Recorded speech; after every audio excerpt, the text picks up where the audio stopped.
Allegedly Dave is a multi-talented flat earther. Not only can he go huge periods of time without food. Hello.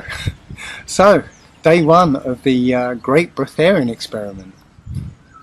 Surprisingly, for somebody who's done a 30-day fast and forgotten to eat for 8 or 9 days, I found the first day to be very difficult actually. He is also the world record holder for the most amount of Segway laps in the Flat Earth Convention UK car park.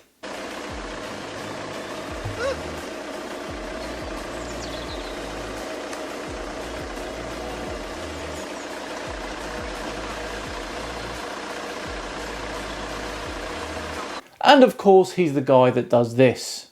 Is basically I would get out, weigh my glass, drink most of it. Recently, Dave did a Flat Earth 101 presentation to a relatively large audience, and it was quite simply ridiculous. This is Allegedly Dave debunked.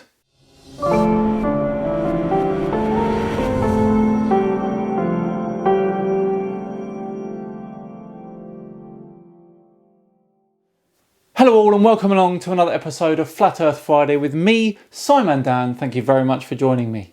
So Dave is getting all ready for his Flat Earth 101 presentation at the Flat Earth Convention in Amsterdam last year, the title of which is the Spinning, Orbiting, Hurtling Earth. Dear oh dear Dave. Right, let's take a look at the first part of his presentation and see if it's worth coming back for at the end of the video. Away you go, Dave.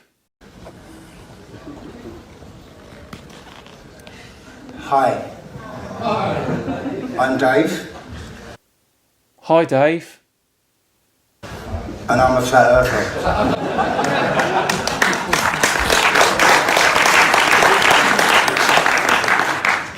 I've been globe free now for 5 years. Have we got the picture yet? Is this your presentation?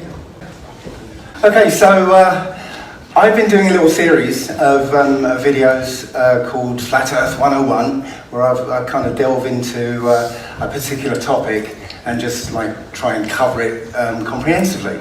So I think the first one was called The Hunt for the Curvature. Could have sorted that one for you, Dave. Here you go.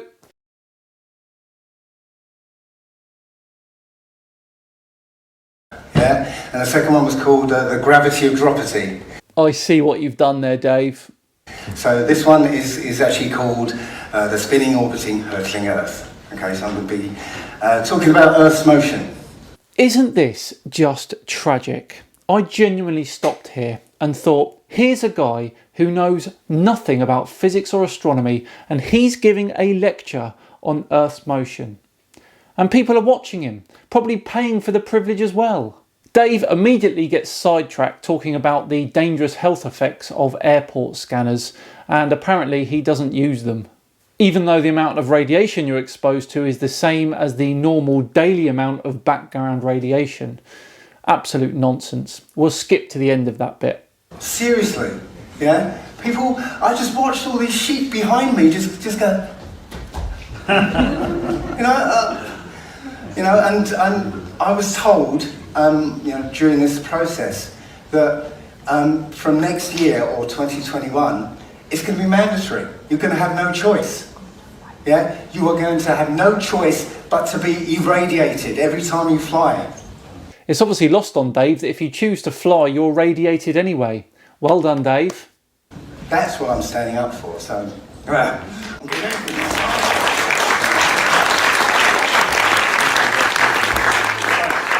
The Spinning, Orbiting, Hurtling Earth. Now, the thing about this whole flat Earth thing is that you've got two opposing views, two absolutely opposite views, but they're identical. Are they, Dave?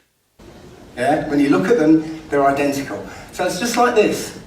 Yeah, if you look at that, you just glance at that, you can either see the train going into the tunnel or out of it. Yeah? But if you just change your mindset a second, now it's going the other way. Can you see that? That's because you've got very limited information, yeah? Just a few frames being repeated over and over, and there's no difference between the two. It's just your mindset that's deciding one way or the other. Mindset is a really poor way of explaining this. It's just your eyes tricking your brain, that is all. And it's not like you get people looking out the window going, flat earth globe earth, flat earth globe earth, flat earth globe earth. Okay? And it's just the same as if you're on a train and in one of the there's a train next to you, one of the trains starts moving. Now there's a case to be said for, either your train moving or the other train moving. Okay? Without some independent outside reference point, there's no way to tell between the two. Okay?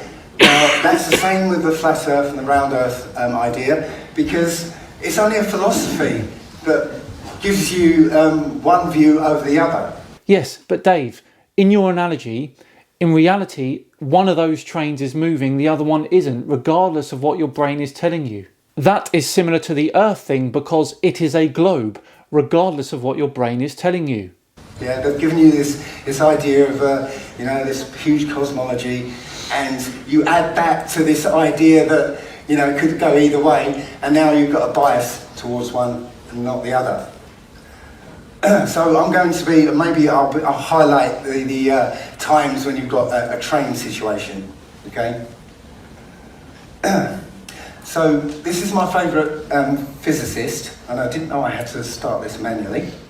Now I'm going to discuss how we would look for a new law. In general, we look for a new law by the following process. First, we guess it. Then we well, don't laugh, that's really true. Then we compute the consequences of the guess to see if this is right, if this law that we guessed is right, we see what it would imply, and then we compare those computation results to nature, or we say compare to experiment or experience, compare it directly with observation to see if it works. If it disagrees with experiment, it's wrong. And that simple statement is the key to science. It doesn't make a difference how beautiful your guess is, it doesn't make a difference how smart you are who made the guess, or what his name is.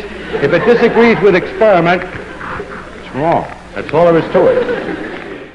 Flat earthers explaining that Feynman is their favourite scientist irks me. If he was still alive today, he would be mortified. And knowing his personality, he would have flat earthers tied up in knots within minutes. So that's it. I mean, that says it all there. If it disagrees with experiment or observation or experience, it's wrong. Okay, so kind of keep that in mind as we go through this. This was from George Ellis, who's a famous cosmologist, and it was echoed by Sir Fred Hoyle, who's the Astronomer Royal.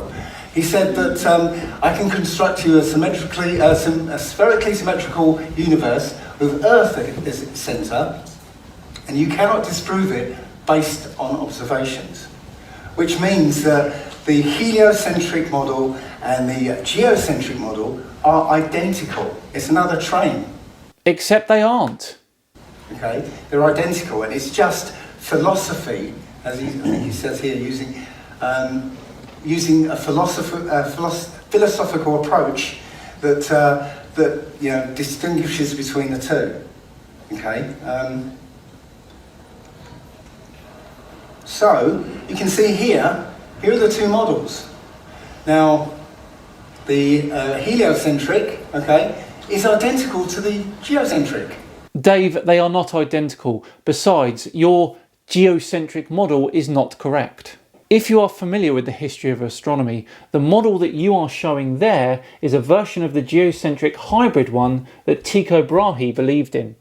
It was a well-known stepping stone that saw the astronomers of old reach the conclusion that the solar system was in fact heliocentric. Johannes Kepler took this model, threw it in the bin, discovered the laws of planetary motion, which still stand today, and that was that. Right? If you focus on the sun there, it moves that. But again, if you focus on the sun in that model, it's exactly the same model. Right? It's just, again, a philosophy that says one is different from the other, but they're the same. And one is wrong. No prizes for guessing which.